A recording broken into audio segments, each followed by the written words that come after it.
નમસ્કાર વિદ્યાર્થી મિત્રો, આજે આપણે ધોરણ 7 પ્રકરણ નંબર 2 અપૂર્ણાંક અને દશાંશ સંખ્યાઓ સ્વાધ્યાય 2.4 ચાલુ કરીએ. આપેલા 2.1, 2.2 અને 2.3 નું સોલ્યુશન આપણી ચેનલમાં મૂકી દીધું છે, તો તમે એકવાર જોઈ લેજો. પ્રશ્ન 1 છે, શોધો તો 0.2 ગુણ્યા 6. તો મિત્રો જો પોઈન્ટ 2 છે તો પોઈન્ટ પછી એક આંકડો છે, પોઈન્ટ દૂર કરવા આપણે છેદમાં શું કરશું 10, તો 2 ના છેદમાં 10 ગુણ્યા 6.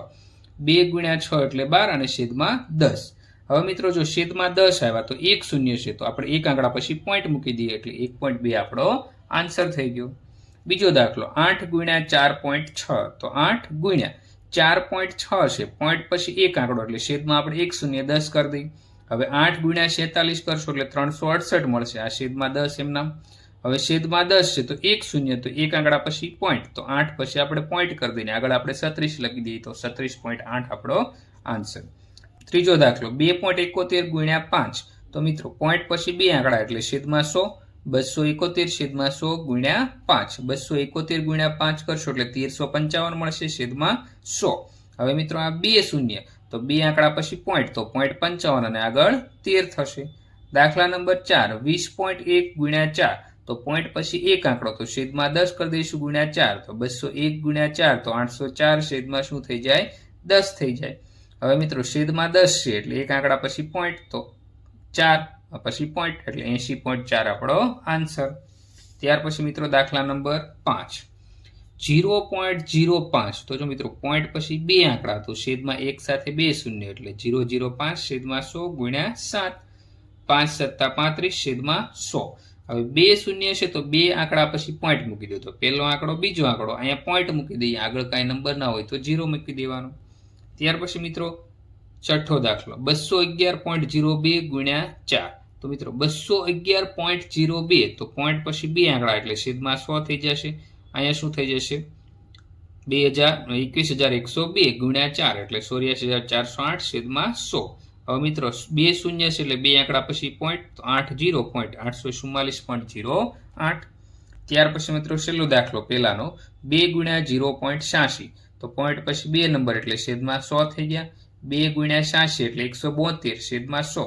હવે બે શૂન્ય એટલે બે આંકડા પછી પોઈન્ટ, તો 2 અને 7 પછી અહીં પોઈન્ટ એટલે 1.72 આપણો આન્સર થઈ ગયો.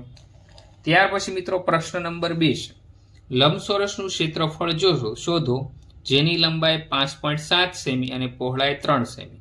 તો લંબાઈ કેટલી આપણે લખી દીધી 5.7 સેમી, પહોળાઈ 3 સેમી મૂકી દો. ત્યાર પછી મિત્રો લંબચોરસના ક્ષેત્રફળનું સૂત્ર તમને આવડવું જોઈએ. તો સૂત્ર શું થાય, લંબાઈ ગુણ્યા પહોળાઈ. લંબાઈ 5.7 મૂકી દઈએ, પહોળાઈ 3 મૂકી દઈએ. હવે 5.7 પોઈન્ટ પછી એક નંબર એટલે છેદમાં 10 કરી દઈએ એટલે 57 થઈ જશે. 57 ગુણ્યા 3 એટલે 171 છેદમાં 10. હવે એક શૂન્ય છે તો એક આંકડા પછી પોઈન્ટ, તો 17.1 સેમી આપણો આન્સર થઈ ગયો. ત્યાર પછી મિત્રો પ્રશ્ન નંબર 3 શોધો 1.3 ગુણ્યા 10. તો મિત્રો જો 1.3 તો પોઈન્ટ પછી એક નંબર એટલે છેદમાં 10 થઈ ગયા, તો ગુણ્યા 10 એમના, તો 13 ના છેદમાં 10 અને ગુણ્યા 10, તો 10 10 કટ થઈ ગયા, આન્સર આપણો 13 થઈ ગયો. બીજો દાખલો 36.8 ગુણ્યા 10. હવે પોઈન્ટ દૂર કરવા છેદમાં આપણે 10 કરી દઈશું. હવે આ બંને 10 10 કટ થઈ ગયા, તો 368 આપણો આન્સર થઈ ગયો. ત્યાર પછી 153.7 ગુણ્યા 10. તો મિત્રો જો પોઈન્ટ પછી એક આંકડો, તો 1537 છેદમાં 10, આ 10 10 કટ થઈ ગયા, 1537 આપણો આન્સર થઈ ગયો. ત્યાર પછી ચોથો દાખલો 168.7 ગુણ્યા 10. તો પોઈન્ટ પછી એક આંકડો એટલે છેદમાં 10, આ 10 10 કટ થઈ ગયા, તો 1687 આપણો આન્સર થઈ ગયો. પાંચમો દાખલો 31.1 ગુણ્યા 100. તો પોઈન્ટ પછી અહીં એક નંબર છે તો 311 થઈ જશે, પોઈન્ટ નીકળી જશે, છેદમાં કેટલા થશે 10 ગુણ્યા 100, તો 0 0 કટ થઈ ગયા. 311 ગુણ્યા 10 એટલે 3110 આપણો આન્સર થઈ ગયો. ત્યાર પછીનો દાખલો 154.1 ગુણ્યા 100. તો મિત્રો જો અહીંયા પોઈન્ટ પછી એક જ નંબર, તો 1561, પોઈન્ટ પછી એક નંબર હતો એટલે છેદમાં 10 કરી દે, તો 0 0 શું થઈ ગયા કટ થઈ ગયા. તો વધ્યું શું મિત્રો 1561 ગુણ્યા 10, તો કેટલા થઈ જશે 15,610 આપણો આન્સર થઈ ગયો. ત્યાર પછી મિત્રો 3.62. જો પોઈન્ટ પછી બે નંબર છે તો આપણે એક સાથે છેદમાં કેટલા શૂન્ય કરવા પડે, બે શૂન્ય કરવા પડે, ગુણ્યા 100 થઈ ગયા. તો મિત્રો આજ 100 100 કટ થઈ ગયા, તો આપણો આન્સર કેટલો થઈ ગયો 362 થઈ ગયો. ત્યાર પછીનો મિત્રો દાખલો 43.07. તો જો પોઈન્ટ પછી બે આંકડા, તો 43.07 પોઈન્ટ પછી બે નંબર હતા, એકડા સાથે બે શૂન્ય ગુણ્યા 100 એમ નામ 100 કટ થઈ ગયા, તો શું થઈ ગયા 43.07 આપણો આન્સર થઈ ગયો. ત્યાર પછીનો દાખલો, પોઈન્ટ પછી કેટલા નંબર છે? એક નંબર, તો શું થઈ જશે 5/10 ગુણ્યા 10, તો શું થયું મિત્રો 10 કટ થઈ ગયા, તો આપણો આન્સર કેટલો થઈ ગયો 5 થઈ ગયો. ત્યાર પછી 0.08, તો પોઈન્ટ પછી બે નંબર, તો 0.08 પોઈન્ટ પછી બે નંબર હતા એટલે છેદમાં શું આવશે 100 આવશે ગુણ્યા 10, તો શું થશે મિત્રો? જો આ શરૂઆતના 0 ની કિંમત હોય નહીં તો આ 0 કટ થઈ ગયા, તો જવાબ શું થશે મિત્રો 8/10. 8/10, તો આમાં એક શૂન્ય, તો 0.8 આપણો આન્સર થઈ જશે. ત્યાર પછીનો દાખલો 0.9, તો પોઈન્ટ પછી એક નંબર છે, તો 9/10 કેટલા થઈ જશે 10 ગુણ્યા કેટલા થઈ ગયા 100, તો આ 0 કટ થઈ ગયા, તો વધ્યું શું 9 ગુણ્યા 10, તો 9 દાણ કેટલા થઈ જશે 90 થઈ જશે. ત્યાર પછી મિત્રો 0.03, તો આ 3 એમ નામ રહેશે, આગળના 0 ની કિંમત ન હોય, પોઈન્ટ પછી બે નંબર, તો છેદમાં 100 ગુણ્યા કેટલા આપ્યા આપણને 1000 આપ્યા, તો 0 કટ, તો વધ્યું શું 3 ગુણ્યા 10, તો 3 દાન કેટલા થઈ જશે 30 થઈ જશે. ત્યાર પછી મિત્રો પ્રશ્ન નંબર 4 છે, એક મોટરસાયકલ 1 લીટર પેટ્રોલમાં 55.3 કિમી અંતર કાપે તો 10 લીટર પેટ્રોલમાં કેટલું અંતર કાપે?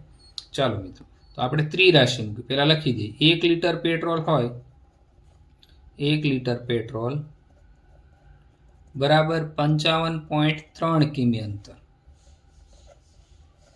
55.3 કિમી અંતર. હવે આપણી પાસે કેટલું લીટર છે? 10 લીટર પેટ્રોલ, તો કેટલું અંતર? ચાલો આ મિત્રો આપણે ગોતવાનું. આપણે ત્રિરાશિ મૂકી દઈએ. 1 લીટર પેટ્રોલ હતું ત્યારે 55.3, 55.3 એટલે શું થયું મિત્રો 55 પોઈન્ટ દૂર કરી દે એટલે છેદમાં 10 આવી જશે. હવે આપણી પાસે કેટલું હતું? 10 લીટર પેટ્રોલ હોય તો કેટલું? તો આ બંનેનો શું થશે મિત્રો? ક્રોસ ગુણાકાર. તો આપણે એ લખી દઈએ 55/553/10 ગુણ્યા 10, અને આ એકડો છેદમાં આવી જાય તો 10 કટ થઈ ગયા, તો જવાબ શું થશે 553 કિમી અંતર કાપશે. 10 લીટર પેટ્રોલ હોય તો કેટલું અંતર કાપશે મિત્રો? 553 કિમી. તો આપણે લખી દઈએ 10 લીટર પેટ્રોલ હોય તો 553 કિમી અંતર કાપશે. ત્યાર પછી મિત્રો પ્રશ્ન નંબર 5 છે, શોધો 2.5 ગુણ્યા 0.3. 2.5, તો પોઈન્ટ પછી એક નંબર, તો 25 છેદમાં કેટલા થઈ ગયા 10. 0.3 એટલે કે પોઈન્ટ પછી એક નંબર, તો 3/10. હવે મિત્રો 25 તેરી 75 છેદમાં કેટલા થઈ ગયા 100 થઈ ગયા, 10 દાણ 100. હવે મિત્રો બે શૂન્ય છે, તો બે આંકડા પછી પોઈન્ટ, તો આ 7 5 અને આગળ શું થશે 0, તો 0.75 આપણો આન્સર થઈ ગયો. ત્યાર પછી મિત્રો 0.1, તો શું થશે? પોઈન્ટ પછી એક નંબર, તો 1/10 ગુણ્યા 51.7 પોઈન્ટ પછી એક નંબર, તો છેદમાં કેટલા થઈ જશે 10, તો 517 એકા 517 છેદમાં કેટલા થઈ ગયા 10 દાણ 100. હવે મિત્રો ફાઇનલ આન્સર શું થશે? છેદમાં બે શૂન્ય, તો બે આંકડા પછી પોઈન્ટ, તો 7 1 અને અહીંયા પોઈન્ટ, અને આગળ આપણે શું લખી દઈએ 5, તો 5.17 આપણો આન્સર થઈ ગયો. ત્યાર પછી 0.2, તો પોઈન્ટ પછી એક નંબર છે, તો 2/10 ગુણ્યા 316.8, તો 316. હવે પોઈન્ટ પછી એક આંકડો છે, તો છેદમાં આપણે 10 કરી દઈએ. હવે મિત્રો 2 ગુણ્યા 31 3168 કરવાના છે, તો મિત્રો તમને 6336 આન્સર મળશે. હવે છેદમાં 10 ગુણ્યા 10 એટલે કેટલા થઈ ગયા 100 થઈ ગયા. હવે બે આંકડા પછી આપણે પોઈન્ટ મૂકી તો શું થશે? 0.36 અને પછી આગળના આંકડા એમ નામ 63.36 આપણો આન્સર. ત્યાર પછીનો દાખલા નંબર 4, 1.3, તો શું થશે? 13 એમ નામ, પોઈન્ટ પછી એક નંબર એટલે છેદમાં 10 ગુણ્યા 3.1, તો આ 31 છેદમાં પોઈન્ટ પછી એક નંબર હતો એટલે છેદમાં 10 થઈ જશે. હવે 13 ગુણ્યા 31 તમારે રફમાં કરવાના છે મિત્રો. કેટલા કરવાના? 13 ગુણ્યા 31. તો તમને મિત્રો કેટલા મળશે? 4030 છેદમાં 100 એમના. તો મિત્રો આ શૂન્ય થઈ ગયું, આ શૂન્ય થઈ ગયું, કટ થઈ ગયું. તો હવે અહીં એક જ શૂન્ય વધ્યું તો શું થશે? 46.3. પોઈન્ટ પછી એક જ શૂન્ય આવશે, એક જ આંકડો આવશે. શું કરવા? છેદમાં 10 છે તો 46.3 આપણો આન્સર થઈ ગયો. ત્યાર પછી દાખલા નંબર 5, એમાં 0.5. તો પોઈન્ટ પછી કેટલા નંબર? 1. તો 5 છેદમાં કેટલા થઈ જશે? 10 થઈ જશે. શું કરવા? પોઈન્ટ પછી એક જ નંબર છે. ગુણ્યા 0.05. તો પોઈન્ટ પછી બે આંકડા. તો 5. હવે જો આ 0 ની કોઈ કિંમત નથી હોતી પણ આંકડામાં ગણાશે તો પોઈન્ટ પછી બે નંબર એટલે છેદમાં શું થઈ જશે? 100. હવે 55 કેટલા થઈ જાય? 25 થઈ જાય. અને છેદમાં 10 ગુણ્યા 100 એટલે કેટલા થઈ ગયા? 1000 થઈ ગયા. કેટલા થઈ ગયા મિત્રો? 1000 થઈ ગયા. હવે 25 અને આ છેદમાં 3 શૂન્ય છે તો મિત્રો આપણે શું આન્સર થશે? પોઈન્ટ પછી 3 નંબર. તો આ 25 તો આપણી પાસે બે નંબર હતા, લખી દઈએ અને આગળ એક 0 મૂકી દઈએ. તો 0.025 આપણો આન્સર થશે. ત્યાર પછીનો મિત્રો દાખલા નંબર કેટલો થશે? છઠ્ઠો દાખલો 11.2. તો પોઈન્ટ પછી એક નંબર તો છેદમાં કેટલા કરી દઈએ? 10. જો 11.2 હતા. ગુણ્યા 0.15. તો પોઈન્ટ પછી બે નંબર તો છેદમાં શું થઈ જશે? 100 થઈ જશે. હવે મિત્રો રફમાં તમારે 112 ગુણ્યા કેટલા કરવા પડશે? 15. અને 10 ગુણ્યા 100 એટલે કેટલા થઈ જશે મિત્રો? 1000 થશે. ચલો મિત્રો 112 ગુણ્યા 15 કરશો તો તમને 1680 મળશે. છેદમાં આપણા 1000 હતા એમના. ચાલો મિત્રો આ શૂન્ય શૂન્ય કટ થઈ ગયા. હજી આપણી પાસે બે શૂન્ય વધ્યા તો બે આંકડા પછી પોઈન્ટ.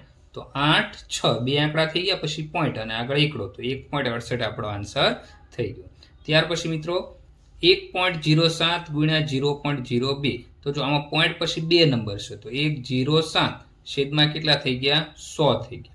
ગુણ્યા જો મિત્રો આગળ શૂન્યોની કિંમત હોતી નથી પણ પોઈન્ટમાં ગણાશે તો પોઈન્ટ પછી બે નંબર તો 2 ગુણ્યા કેટલા? 2 ના છેદમાં કેટલા થઈ ગયા? 100 થઈ ગયા. ચાલો હવે મિત્રો તમારે કેટલા કરવાના છે? 107 ગુણ્યા કેટલા કરવાના? 2. તો મિત્રો જો 100 ને 100 200 અને 7 ને 7 14 તો કેટલા થઈ ગયા? 214 થઈ ગયા. છેદમાં 100 ગુણ્યા 100. તો મિત્રો જો તમારે શૂન્ય લગાડી દેવાનું. ટોટલ કેટલા શૂન્ય થઈ ગયા? 4 શૂન્ય થઈ ગયા. તો મિત્રો આમાં 4 આંકડા પછી આપણે શું મૂકવો પડશે મિત્રો? પોઈન્ટ મૂકવો પડશે. તો 214 મૂકી દીધા તો 1 2 3 આંકડા થયા. ચોથો આંકડો ન હોય તો 0 કરી દેવાનો, પછી પોઈન્ટ. 4 આંકડા પછી પોઈન્ટ અને અહીં શું થઈ જશે? શૂન્ય થઈ જશે. ત્યાર પછી મિત્રો પ્રશ્ન 4 નો 8મો દાખલો 10.05. તો મિત્રો જો 0.5 એટલે પોઈન્ટ પછી બે આંકડા તો છેદમાં 100 થઈ ગયા. અહીંયા 1.05 તો પોઈન્ટ પછી બે આંકડા એટલે એ પણ છેદમાં 100 થઈ જશે. 1005 ગુણ્યા 105 અને છેદમાં 100 ગુણ્યા 100 એટલે 10000. હવે 1005 અને 105 નો રફમાં ગુણાકાર કરશો મિત્રો તો 10 55 25 એટલે એકમ દશક 100 1000 10000 લાખ એટલે 1,05,525 છેદમાં શું આવશે? 10000. હવે 4 શૂન્ય છે એટલે 4 આંકડા પછી પોઈન્ટ તો 1 2 3 અને 4 તો 1 2 3 4 પછી આપણે અહીંયા પોઈન્ટ કરી દીધો ને આગળ આપણે 10 લખી દીધા તો 10.5525 આપણો આન્સર થઈ ગયો. ત્યાર પછી 9મો દાખલો 101.01. તો પોઈન્ટ પછી બે આંકડા એટલે છેદમાં 100 થઈ ગયા તો 101.01 ગુણ્યા 0.01. આમાં પણ પોઈન્ટ પછી બે આંકડા એટલે છેદમાં 100 થઈ ગયા. હવે મિત્રો 10,101 એ આપણે અહીં લખી દીધા. હવે 100 ગુણ્યા 100 એટલે 10,000. તો આમાં મિત્રો 4 શૂન્ય તો 4 આંકડા પછી પોઈન્ટ તો 1 2 3 અને 4 પછી પોઈન્ટ અને આગળ 1 લખી દીધો. ત્યાર પછી દાખલા નંબર 10 તો 100.01 ગુણ્યા 1.1 તો 0.1 તો પછી જો મિત્રો 0.01 એટલે બે આંકડા છે તો છેદમાં આપણે એક સાથે બે શૂન્ય કરી દીધા અને આ 10,001.